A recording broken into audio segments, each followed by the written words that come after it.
The New York Jets spending a ton of their cap money on the defensive side of the ball. We have Anthony Barr coming over from the Minnesota Vikings and C.J. Mosley coming over from the Ravens. Let's start with Anthony Barr. He was a linebacker by name for his first 5 years with the Minnesota Vikings, but he's going to go back to his college position of edge rusher. That's what he did at UCLA. That's what a lot of teams wanted him to do at the NFL level.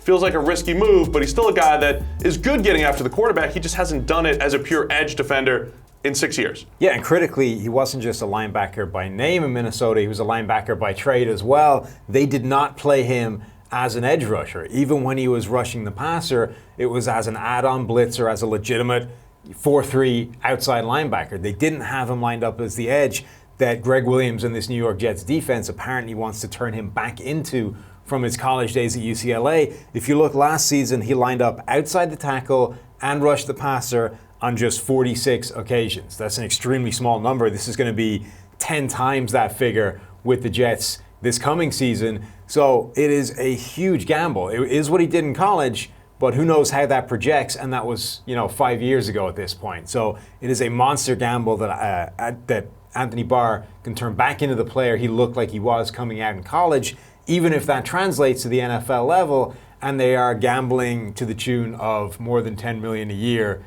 that's going to happen. Yeah, it really is an important distinction, the difference between pure pass rusher and blitzer. They used him in Minnesota. I love the usage pattern. They used him as a blitzer over 100 times every single year of his career, and that's why he had over 100 pressures. So, about 20 pressures per year during his career, which is great. That's excellent as a linebacker when you are isolated on running backs or you do get unblocked looks every now and again. Mike Zimmer was great at dialing them up.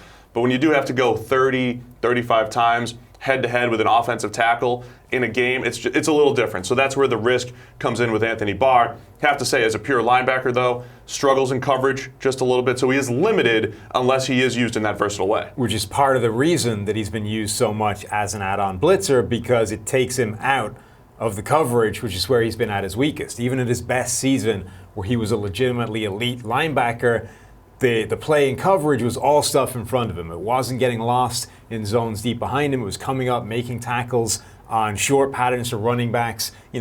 Anything underneath he was really good at. But then teams started to figure out where he was struggling, and that's why you started to see him ramped right up in terms of pass rushing.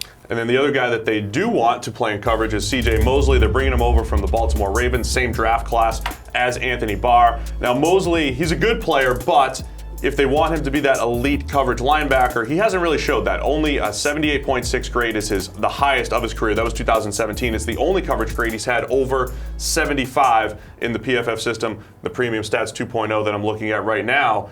So what are they getting with C.J. Mosley in New York? They're getting fleeced. That's the bottom line. Sam. This is a linebacker who's got Pro Bowls, he's got All Pros to his name, therefore he's a great linebacker, he's the marquee prize in free agency. He's still a good linebacker. Right, but that's it. That's as far as it goes. He's never been better than that, and I don't know if he's ever going to be better than that. But he's going to call the plays. When was the last time the Baltimore Ravens let a top-level player leave their defense and he was better somewhere else? Doesn't happen. The Ravens keep their best players around, and they were relatively happy to let C.J. Mosley walk because they're going to install some random linebacker in his place, and they're not going to see a huge drop-off. I think they're happy to let him walk because they're not paying him $17 million a year, so It's more about the price tag than anything. I still think the Jets' defense is getting better with this move. They're getting better with potentially with the Anthony Barr move. There's more risk associated there. They're at least getting some stability in the middle of the defense. Now you have Jamal Adams at safety, C.J. Mosley at linebacker. They are getting they are getting some sort of improvement there at least. They should be getting better, and it's not my money, so who am I to complain? But I can't see any possible way that C.J. Mosley ends up justifying a $17 million a year contract, even with the idea that these contracts are ever inflating year by year. Mosley, another guy that's blitzed a ton. He has 3 years blitzing over 100 times with the Ravens, so if you want to get creative with him as well, it is there is some potential there. So, C.J. Mosley, Anthony Barr, a lot of money for two guys that need to be the defensive cornerstones for the Jets moving forward.